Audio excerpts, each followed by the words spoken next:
అందరికీ నమస్కారం. నేను doctor Mounika, homeopathy consultant, Medinine hospital నుంచి మాట్లాడుతున్నాను. ఈరోజు నేను ఆర్థరైటిస్ గురించి ఎక్స్‌ప్లెయిన్ చేయాలి అనుకుంటున్నాను. ఆర్థరైటిస్ అంటే ఏంటి? అవి ఎందుకు ఎఫెక్ట్ అవుతాయి జాయింట్స్‌లో? And at the same time మనకి సింప్టమ్స్ ఎలా కనిపిస్తాయి ఔట్ సైడ్ మనకి?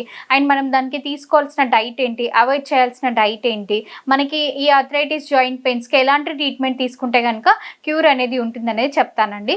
ఫస్ట్ ఆఫ్ ఆల్ ఆర్థరైటిస్ అనేది మనకి inflammation of one or more joint అనేసని అంటామండి. అంటే యూజువల్‌గా ఏంటంటే మన బాడీలో జాయింట్స్‌లో ఒక్క జాయింట్ లేదా దానికంటే ఎక్కువ జాయింట్స్ అనేటివి ఎఫెక్ట్ అవుతే కనుక అప్పుడు మనం దాన్ని ఆర్థరైటిస్ అని డయాగ్నోస్ చేస్తామండి. సో యూజువల్‌గా ఇవి ఆర్థరైటిస్ మనకి 2 రకాలుగా ఉంటాయి. అవి వచ్చేసి osteo arthritis, next one rheumatoid arthritis. First rheumatoid arthritis అంటే ఏంటి? రుమటైడ్ ఆర్థరైటిస్ అనేది ఇది మనకు ఒక ఆటో ఇమ్యూన్ డిజార్డర్ అండి. సో ఇది ఏంటంటే మనకి క్రానిక్ ఇన్‌ఫ్లమేటరీ డిజార్డర్ అనేసి అని కూడా అంటాము. సో ఈ రుమటైడ్ ఆర్థరైటిస్‌లో ఏంటంటే మనకి మన బాడీలో ఆర్గాన్స్ కానీ, టిష్యూస్ కానీ ఇవి ఏం చేస్తాయంటే ఎప్పుడైతే జాయింట్స్ మీద ఎఫెక్ట్ చూపిస్తాయో అప్పుడు ఆ జాయింట్స్‌లో మనకి సైనోవియల్ మెంబ్రేన్ అనేది ప్రెజెంట్ అయి ఉంటుంది. ఆ మెంబ్రేన్ అంటే మనకి బొక్కలలో గుజ్జు అనేది ప్రెజెంట్ అయి ఉంటుంది కదా! ఆ గుజ్జు అనేది పక్కకి జరగడం వల్ల అంటే అక్కడ టిష్యూ డ్యామేజ్ అనేది జరగడం వల్ల మనకి రుమటైడ్ ఆర్థరైటిస్ అనేది అటాక్ అవ్వడానికి ఛాన్సెస్ అనేది ఉంటుందన్నట్టు. నెక్స్ట్ ఆస్టియో ఆర్థరైటిస్ అంటే మనకి యూజువల్‌గా ఇవి ఏవైతే మనకి జాయింట్ బోన్స్ ఏవైతే ఉంటాయో దాంట్లో ఈ సైనోవియల్ మెంబ్రేన్‌కి దాని చుట్టూ హైలైన్ కార్టిలేజ్ అనేది ఒకటి ప్రెజెంట్ అయి ఉంటుంది. ఎప్పుడైతే ఆ కార్టిలేజ్‌కి డ్యామేజ్ అనేది జరుగుతుందో అప్పుడు మనకి ఆస్టియో ఆర్థరైటిస్ అనేది అటాక్ అవుతుందండి. సో ఇందులో ఇవి మనకి ఆస్టియో ఆర్థరైటిస్ కానీ, రుమటైడ్ ఆర్థరైటిస్ కానీ మనకి ఎందుకు అటాక్ అవుతాయి? ఏ కారణాల వల్ల మనకి అటాక్ అవుతుంది అనేసి చెప్తానండి. ఫస్ట్ వన్ వచ్చేసి మనకి జెనెటికల్ హిస్టరీ.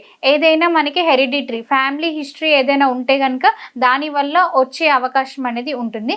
నెక్స్ట్ వచ్చేసి మనకి సెడెంటరీ లైఫ్ స్టైల్ చేంజెస్ ఏమైనా ఉంటే కనుక దానివల్ల అటాక్ అయ్యే ఛాన్సెస్ ఉంటుంది. నెక్స్ట్ వన్ వచ్చేసి ఆటో ఇమ్యూన్ డిజార్డర్. అంటే మన ఇమ్యూన్ సిస్టంలో ఏదైనా ఇమ్యూన్ డిస్ఫంక్షన్ అనేది జరిగితే కనుక అప్పుడు మనకి ఈ ఆర్థరైటిస్ అనేది అటాక్ అవ్వడానికి ఛాన్స్ అనేది ఉంటుంది. నెక్స్ట్ వచ్చేసి మనకి ఈ స్మోకింగ్ చేసే వాళ్ళ దాంట్లో కానివ్వండి, ఆల్కహాల్ అబ్యూస్ చేసే వాళ్ళ దాంట్లో వాళ్ళల్లో కూడా ఎక్కువగా ఇన్సిడెన్స్ రేట్ అనేది అటాక్ అవ్వడానికి ఛాన్స్ అనేది ఎక్కువగా ఉంటుంది. నెక్స్ట్ ఒబేసిటీ, వెయిట్ ఎక్కువగా ఉంటే కనుక దానివల్ల కూడా మనకి ఇవి జాయింట్ పెయిన్స్ అనేవి అటాక్ అవుతూ ఉంటాయి. నెక్స్ట్ వచ్చేసి విటమిన్ డి డెఫిషియన్సీ. మన బాడీలో విటమిన్ డి డెఫిషియన్సీ ఉంటే కనుక జాయింట్ పెయిన్స్ అనేటివి వస్తూ ఉంటాయి.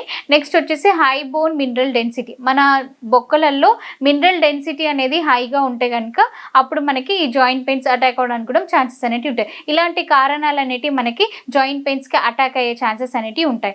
సో మెయిన్గా మనకి ఇందులో జాయింట్ పెయిన్స్కి స్ట్రెస్ కూడా రిలేటెడ్ ఫ్యాక్టర్స్ ఉంటాయి. అంటే సైకలాజికల్ ఫ్యాక్టర్స్ ఏవైనా కానీ ఇప్పుడు మనం ఎక్కువగా ఆలోచించడము, స్ట్రెస్గా ఫీల్ అవ్వడము, వర్క్ స్ట్రెస్ కానివ్వండి, లాంగ్ స్టాండింగ్ కేసెస్ కానివ్వండి, అలాంటి కేసెస్లో మనం ఎక్కువగా ఆర్థరైటిస్ జాయింట్ పెయిన్స్ అనేటివి అటాక్ అయ్యే ఛాన్సెస్ అనేటివి ఉంటాయండి.